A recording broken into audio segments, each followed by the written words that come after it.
2 panels. The first one, and we're going to focus first on culture. And then I'll just ask the question, and we can go down the line. What makes a cannabis brand culturally relevant today? What instantly signals that a brand is trying too hard? Culture. Yeah, I think that's really interesting, especially when it comes to celebrity brands. We've seen a lot of them hit the market and then maybe fall short. I think really it's about the product experience in the end, right? It doesn't matter what name you slap on a brand. If that product experience isn't really good from the beginning, you're not going to get somebody to come back a second time around to purchase that product. So cultural relevance to me really means about connecting with the bud tenders, the people who are on the front line, because they will make or break you at the point of sale. So it's very important to be in the mix with them, right? They need to be educated well enough and concise enough to be able to convince a consumer to purchase that product. Awesome. Yeah, I think cultural relevance is probably the most understated issue in the cannabis industry, and I think it comes from, making sure that you're meeting people where they are, what they're looking for, what's driving purchases, what people are looking for, what adjacent industries you can sort of fast follow or borrow from that'll help people make better decisions to make them feel more informed. And I think the challenge has been people making products that they want versus solutions for customers, or others making products that for people they don't want to know. And I think so that's where authentic cultural relevance comes from, is meeting people where they are. So, from a legal perspective, I always say that having those conversations with the bud tenders and the salespeople in the dispensary are the way to go. I've been in dispensaries and people are trying to purchase product like they're picking out a wine. Like, I want to feel this way or that way. If it's an individual conversation in the dispensary versus having something on the package that claims that the product's going to do X, Y, or Z, from a legal perspective, you're minimizing the risk because a class action means everybody read the same thing. Yeah. If you're having the individual experience, you're covered. Yeah, absolutely. Anybody out here, you have a brand? Any brands? Brand here? Here? All right, my red cards. Who has a red card? All right, so asking you this question. What signals that a brand is trying too hard, in your opinion? What do you think, if they're trying too hard? I'm not really sure how to answer that one, but I do have a question about kind of how you balance ROI with supporting the culture. Yeah. So as a brand owner, we're asked to sponsor all kinds of events, do pop-ups, everybody wants to be your sales team in the store, which is great, and we do a lot of that, but it's kind of hard to find the balance because a lot of the in-store pop-ups are actually negative ROI by the time they travel. Absolutely. So I would love to hear your guys' thoughts on, what is a good balance for ROI for supporting the culture, but, still running a business that cash flows. Absolutely. Panel? Yes, please. I think really critically is to understand the potential and opportunity in the store. We frame things in the sense that, hey, here's our account health report, here's how much money we make you, here's how much money we're investing into you right now. In addition to, hey, here's my marketing development funds that you would like to deploy. So that leverage point comes from you really understanding the value you already create for the store and using that for an incremental ounce when it comes to the sale. Right, that's clear as day on that sense. And then it's just really understanding sort of your lifetime value. These are all typical, scenarios, but really just getting back into like, what is your goal on an incremental basis, be very granular per store, and driving that and using your historical sales or your opportunity to sort of reciprocate, hey, if we do this, we need this. You need to kind of get on the front end. And if you don't do that, then you'll just be playing defense. Yeah. And some of it's trial by error, because even when you do everything that's mentioned here, you still go into a situation where you go spend the resources and spend the time, and then you look back and you don't get a return on the investment. But my mom used to always tell me I would get lost, and she goes, Roz, if you get lost, I promise you, you won't get lost again. Figure it out, and it'll work itself out. And so, not saying that becomes your ethos for how you're deciding on where you spend your time, but 1 or 2 times when you go, okay, you know what, I know this really doesn't work, it'll help you to center to figure out where you go. So, great question. All righty, next question. Culture. Yes. So the question again was, what makes a cannabis brand culturally relevant today, and what instantly signals that a brand is trying too hard?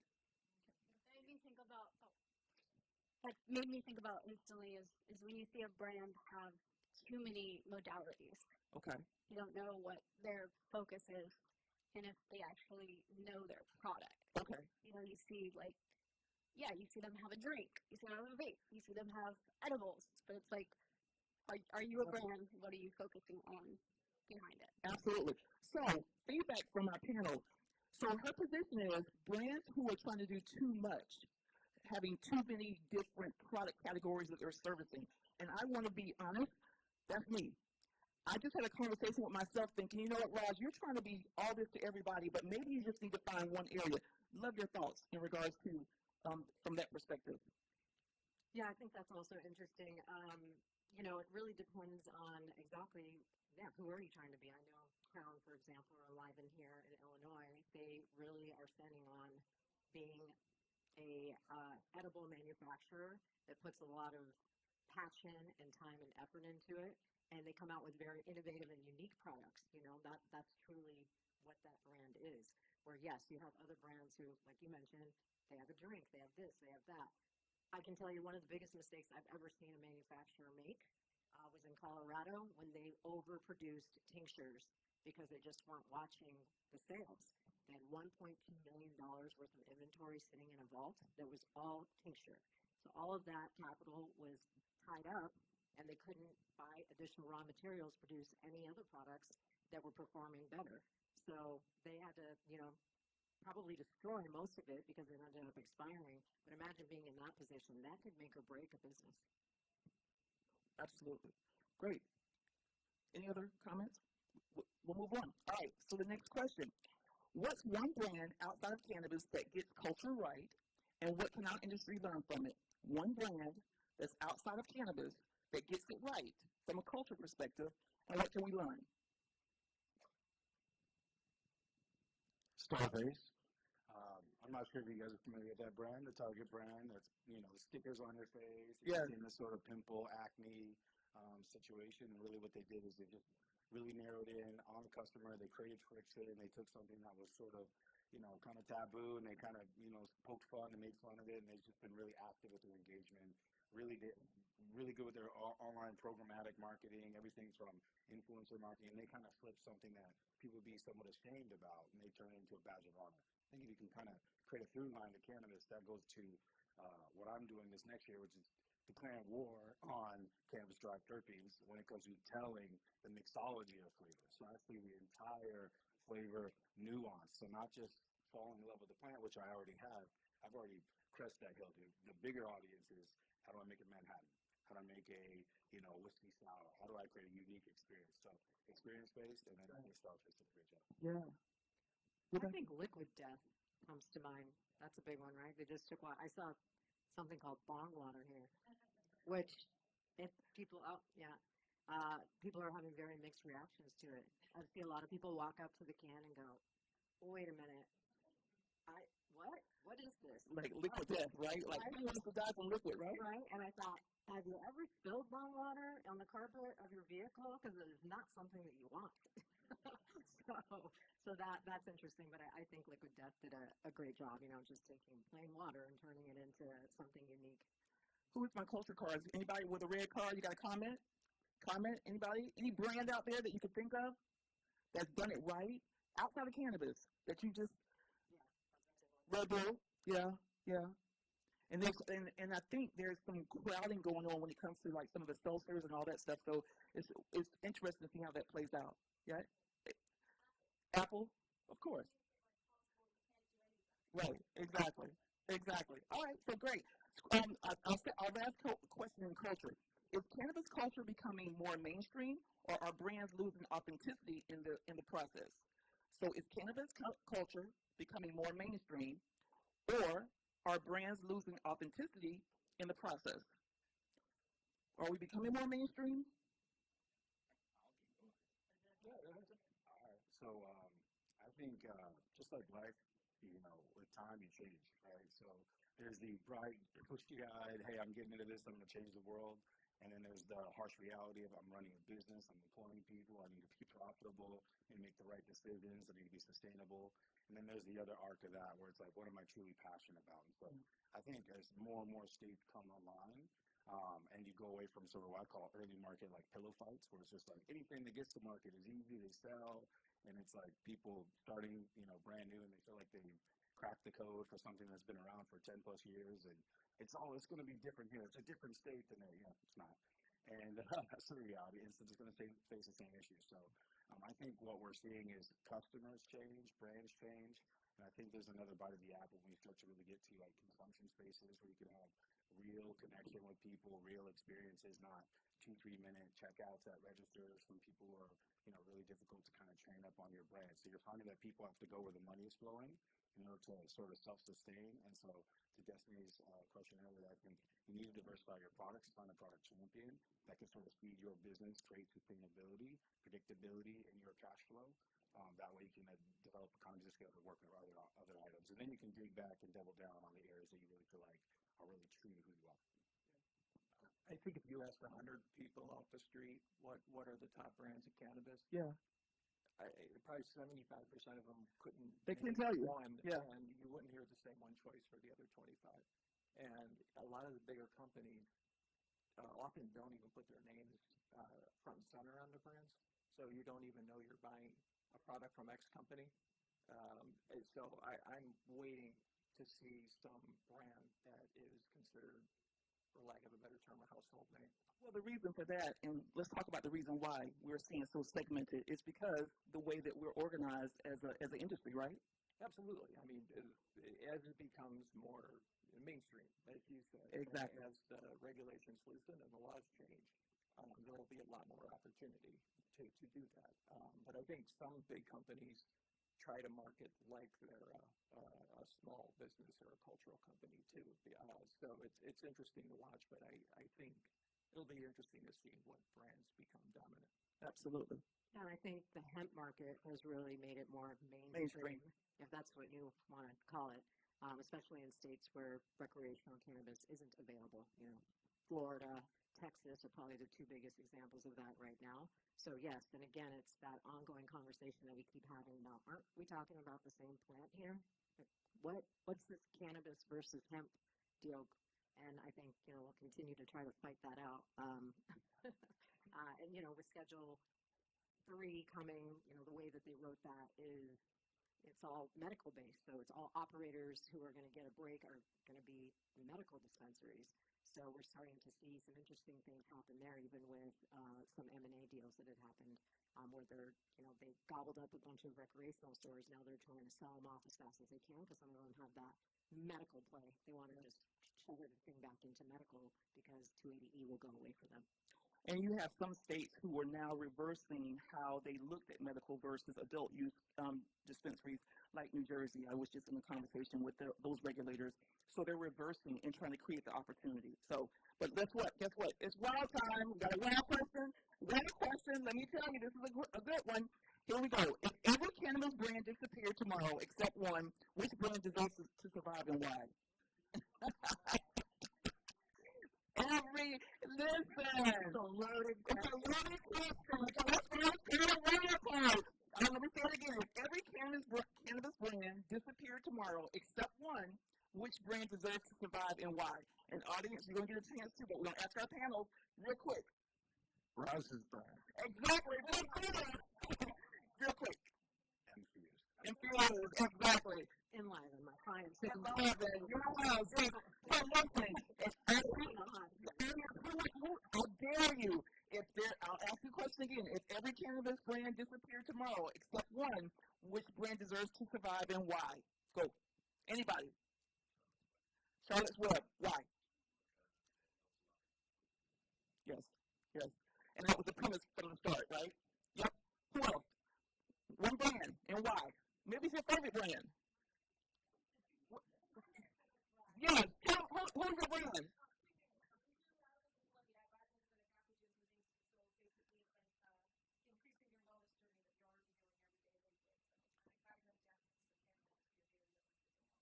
I love it. Thank you. Anybody else? Yes. Infused. Yes. Anybody else? All right, get ready for the next round. So now we're going to story.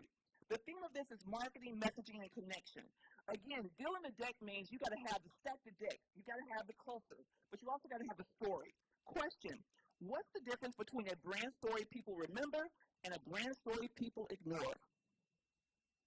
And while you're thinking about it, my brand story is very personal to my accident and suffering a traumatic brain injury, and it is one that you would think is so personal that no one may want to hear about. Like, okay, Rod, you were and like your brain was like frozen, but there's so many individuals that I've been in contact with that go, me too.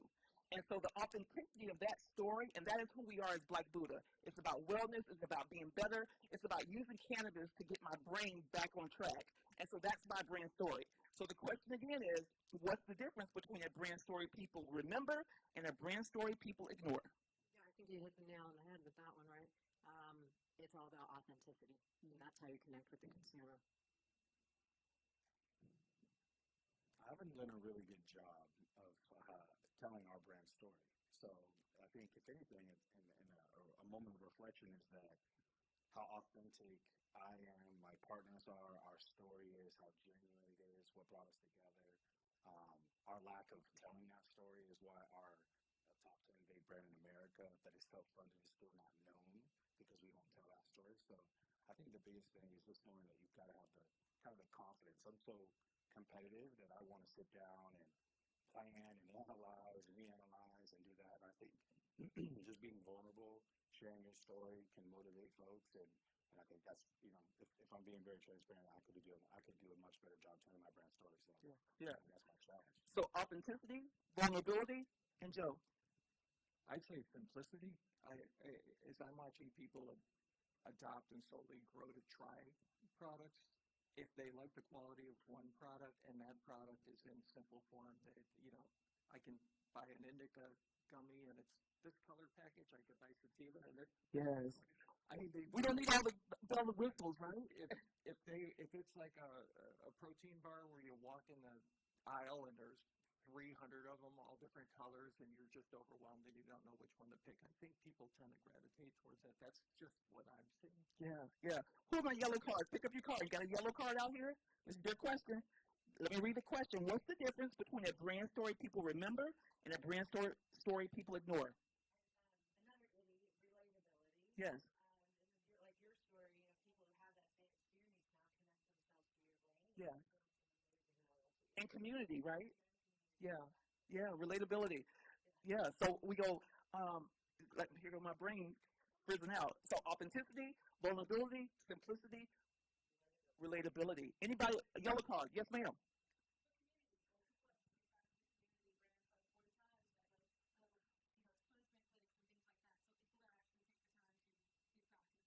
Yeah, I love it. And it's authentic in the way that they do it, right?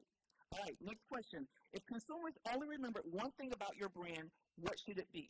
If consumers only remembered one thing, so pretend you guys are consultants for a brand, and if consumer only remembered one thing about the brand that you're consulting, what should it be? Experience. So, what does packaging look like? You remember, in most states, you can't get very close to the packaging. You're about 10 feet. That's about as close as you're ever going to get to the packaging. I remember we did a chocolate bar one time and we put it in black packaging, and when it got on the shelf, it disappeared. You couldn't see it.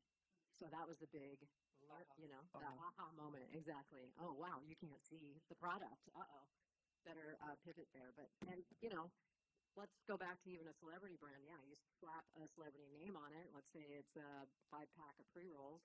But if the experience is bad, if the flower is bad, it was put into the cones, nobody's going to purchase it again. I love Kaizen, so constant state of improvement. So what that means is when you purchase something, you constantly see these brands iterate, reinvent themselves, push forward. It takes time to figure that out.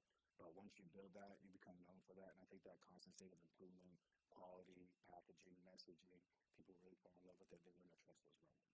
Let me pause you right there. Is it okay to change packaging in midstream? Or I shouldn't say midstream, but I'll take it again. My own personal experience, we came out with one set of packaging, and then a year later, we had to change because of Ohio, because they suck. But for all those, anybody have a brand in Ohio, it sucks so bad. But let's talk about changing imaging of our packaging in midstream when it just feels like it's not registering with our customer. What's your thoughts on that? I think you should. challenging, right? You got to manage through it. There's the waste component of that, right? Of course. There's the economic impact, Yeah. and then there's brand visibility and continuity. But I do believe it's just as critical to iterate your packaging and or your product. Sooner versus later. Sooner versus later, right? You're moving further away from the bullseye if you're not recalibrating for the win. But there's an element of like product life cycle. You want to be cognizant of how effective your marketing dollars are delivering that message versus needing to re-deliver that message. Love it. Thanks, Joe. I can give you a litigation perspective. When you do change, just be conscious of what you're changing and why. Because if someone claims that they were misled, it's always what a reasonable consumer might think. That's typically the test. And we had a case where someone claimed they were misled by some statement on the packaging, and the defense was, well, there's a warning and there's other language that would clear any of that up. And lo and behold, the packaging changed midstream when we asked for exemplar photos. It's like, well, which version do you want? We have 7 different versions of this package, and some of the packages didn't have the language that we were relying on to defend the case. So, I would just be conscious of when you change it. If a brand's not working and you're not selling it, obviously you need to change the package. But, if the balance is just make sure that if you are going to change it, you should just run it by legal and make sure that the things that absolutely need to be there remain on there. Yeah. And in our instance, it was a force because of regulation in Ohio, and not because of choice. But then it got us thinking, man, this is better. So we have these other markets where maybe we need to, and we did a phased-out approach, and we did not just go, okay, get away with the packaging. It was in a phased approach, and you're right, the legal aspect of it that we need to remember. So thank you, Joe, so much for that. Absolutely. All right, question number 3, and this is on the story side. Are consumers buying products? So let's think about gummies. Everybody think about gummies, right? Are consumers buying products, or are they buying identity and lifestyle? Okay? Are consumers buying products, or are they buying identity and lifestyle? I think when it comes to gummies, it's usually the effect that somebody's looking for, right? I think that's why we see the sleep gummies, they're the ones that perform the best because that's a very specific effect that somebody's looking for. I think people buy with identity all the time. I think you purchase with, a goal in mind. There's things that are within your budget, outside of your budget, but the things that really make you come back, the emotional triggers, the connections to products, the feeling, status, that's what you put your shoes on, you pick your outfit to project something, and when you can align that with your product selection, you'll be there. I think that people are purchasing there, but they're also, of course, limited to their budget. So what can you do within their budget, their price point, to provide them something that they identify with and they can relate to? Sometimes it's the brand, sometimes the product. I tend to lean towards the product. I think people do remember the experience, and if the brand's memorable, if it's something they remember, they tend to go back to that same brand. Yeah. That being said, here in Chicago, you may like a product, you go to the dispensary a month later, it's not there anymore. Wow. And people then want to find the same. Well, that was, a blank. What's the closest thing to that I can find here? And, as someone mentioned earlier, the packaging, you can't see it here until after you purchase it or, once you're doing the transaction. So, keeping the same brands and having the same product available, I think, is important. I think from an identity perspective, I think it's truly important.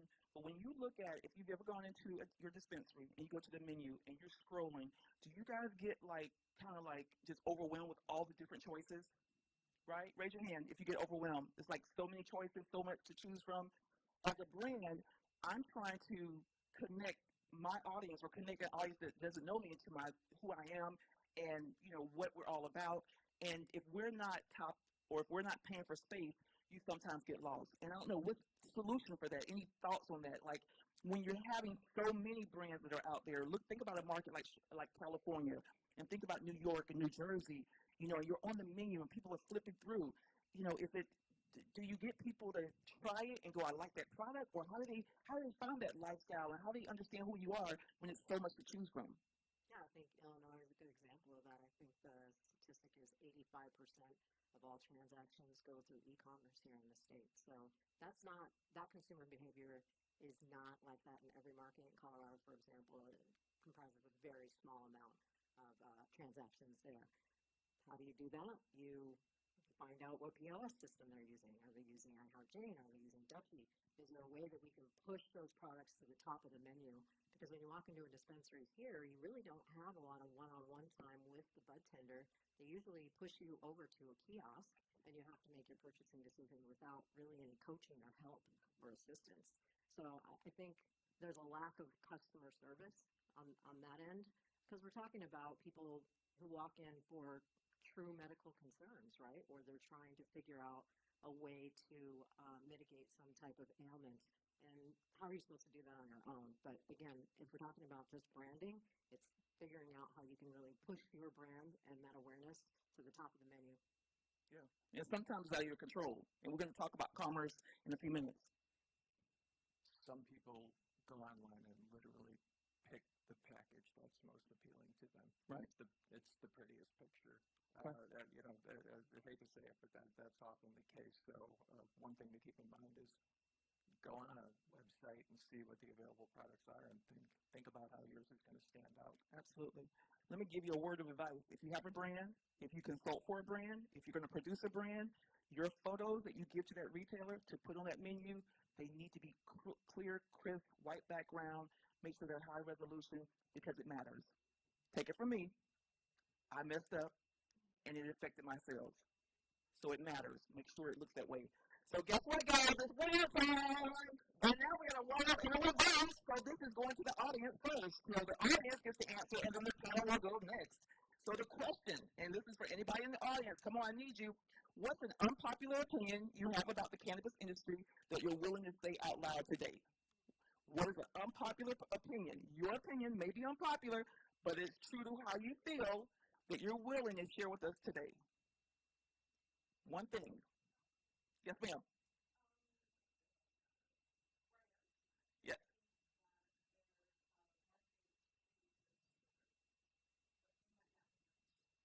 Okay.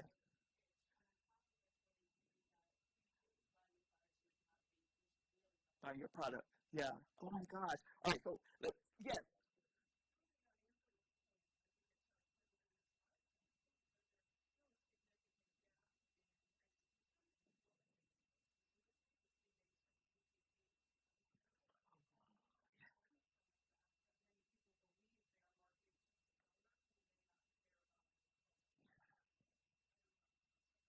Yes.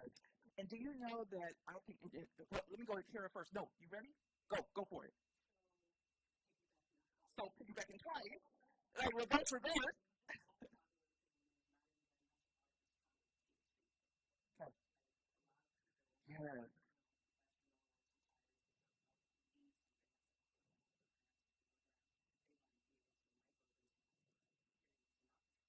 Yes. Yes.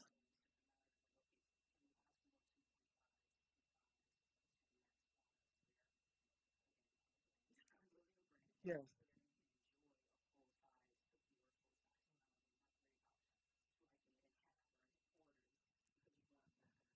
Yes. Exactly. And you want to anticipate how it's going to make you feel. I will tell you this, guys, and for everyone, keep on your radar, states like Pennsylvania and New Jersey, they are looking to create this space for beverages that are low THC, 2.5 to 5 milligrams, and having not the cannabis companies that are producing it, having the breweries produce it. The alcohol industry is on our ass, y'all. Let me tell you, they're on us like white on rice. And they're trying, and they understand why, because the Gen X, the Gen Z population, along with baby boomers, along with Gen X, myself, we're looking for things that are going to give us the ability to control our high and not to be so zooted that we are like you're scared to even consume in public or what have you. So keep that on the radar. So for our panel, same question. What's an unpopular opinion you have about the cannabis industry that you're willing to say out loud today? Joe, start with you. This is going to be really unpopular. Don't have the hobbies, do your marketing. Someone mentioned tinctures sitting on the shelf, not selling. Liquid batter, dabbing. That's not going to be a volume sale. You mentioned the beverages. Everyone knows, and we make this defense in litigation. There was a class action suit just a few months ago alleging that the product didn't have dosing requirements. The craziest thing I ever heard. And our analogy is, if you buy a case of beer, Anything you has don't to drink the whole case in one sitting. You take whatever you take, and but most people, and because if you have variants of products, you don't know what one X is, and that can differ from brand to brand, high THC. Until they figure that out with the beverages, if someone drinks one beer, they typically know, what that does to them. It's going to take out a lot of the differentiation, but until people drink a cannabis beverage and know that is going to get me X intoxicated, and if I drink 3, that's too many. Yes. People are just going to be afraid to try things. And we're missing out that our market is not the market that's currently buying cannabis. The market is the 75% of Americans or globally who have not experienced it, and they're scared because they're like, I don't want THC in my bloodstream, or I don't want to be so high, or they had a bad experience before and they don't want it to happen again. So, yes, Rebecca. I'd say strain names are misleading because they're not the same from cultivator to cultivator or from state to state. We do not have a reference lab anywhere that exists. So I can grow something and call it whatever I want. I can tell you a little black market story from Colorado where at one time Blue Dream was the most popular strain that was selling on the street. So guess what? Everybody was selling Blue Dream. I don't care what it looked like, smelled like, what seeds they were. It was all Blue Dream, so it would move. And I think that happens, where we're just making up all these names, and there's just no congruency whatsoever. That's awesome. All right, let me go. You got it. Oh, I got it. All right, go ahead. You got it. Yeah, rosin's overrated. Period. Right? That is provocative. Why? I'll tell you why. It's vanity over victory. There's a very small amount of people who actually can understand the value and quality of rosin. So you have people chasing rosin as a culture vulture. Wow. I will say that because people want to relate to the authenticity of the plant, the people that laid the ground. That doesn't mean that rosin is overrated. It means everybody's saying it and projecting that they make the best product in rosin. It may just be a misnomer. They may not actually understand what they're even talking about, but it sounds really, there's a lot of vanity involved in that, right? That's one. And then also, as a hardware company, I think the vape devices are overrated as well. It's more about the tuning, testing, validation of the actual product, the componentry, the formulas that are going into the devices that are delivering consistency. That being said, I'm a connoisseur. I have a connoisseur palate, but I believe rosin is overrated because everyone is commercializing it. So what are they doing? They're crashing rosin. And so rosin, we'll see rosin with flavors and rosin, all this, and rosin will become a base formula. Wow, that's great insight. All right, listen, guys, I got 5 minutes. It is now it's going to go rapid fire questions. So we're going to go through this really quickly. You got about 30 seconds to answer. Question number 1 in the comment section: what's the biggest mistakes brands make when trying to get onto a dispensary shelf? Biggest mistake. Not pre-scouting the store to understand what's motivating them to take on your product, as well as the current brands that are in that scenario, and furthermore, understanding the total opportunity in terms of revenue. Not having a plan for pull-through. So it's one thing to get the product on the shelf. It's a completely different thing to actually get it sold through. Yes. And you know where you find out what Jeff is referring to? Is understanding the opportunity. Data. Know your data. Joe? Packaging that's too busy and, that has, designer strains and language that people don't necessarily understand if they're not, conversant in cannabis. Awesome. All right, question number 2. In the commerce, what separates products that sit on shelves versus products that consistently sell? Deep understanding of price bands, the velocity of the price band, and what is creating consumer purchase behavior at that specific price band. How can you attack a price band and create value and a UVP against other products at that price band, not just what you're trying to present? Awesome. Oh, God. It's so critical. Anybody else? What product's going to reach the largest audience? Again, if the average consumer only knows the basics of cannabis, they're lucky if they're going to know, 2 or 3 strains. If you can have a product that most people instantly recognize as something that they relate to, and they can buy that, you're going to sell a lot more. Awesome. Make it easy for the bud tenders to sell it at the point of sale. Yes. We're skipping on this next question. This is for the audience. And this question is, what product category is currently overhyped and what category is underestimated? Go. Do you guys agree that's overhyped? Anybody else? Anything else overhyped? Yes.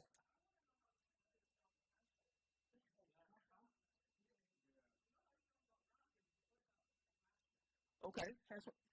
Answer that. Guys, I love rosin. I think people are creating products with rosin as a misnomer to sort of correlate their product to quality. It's an extraction method, and it's overused and oversimplified. But I do like hash holes. They're novel items. They're not things that I would consume all day. But as they get commercialized, automation, for a unique experience, I just think it's a better single source or like a single origin style product if done well, and maybe a little bit better than the Frankenstein's joints like the Keep Going joints.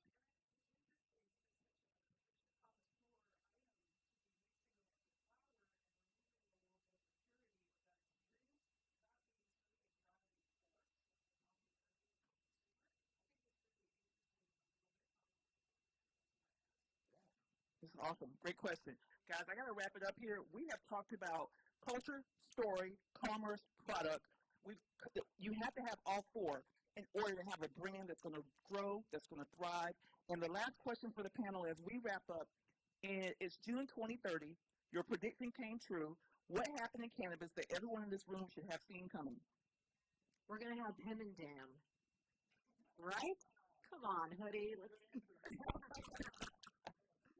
If you don't know what that is, basically, if you go to Target, Walmart, e-commerce, and let's say you search for Bounty paper towels, you're going to see the exact same product photo, product description across all e-commerce websites. We don't have that in cannabis. It's a major pain in the ass. You have to employ one person, two people sometimes, maybe three, just to constantly update menus.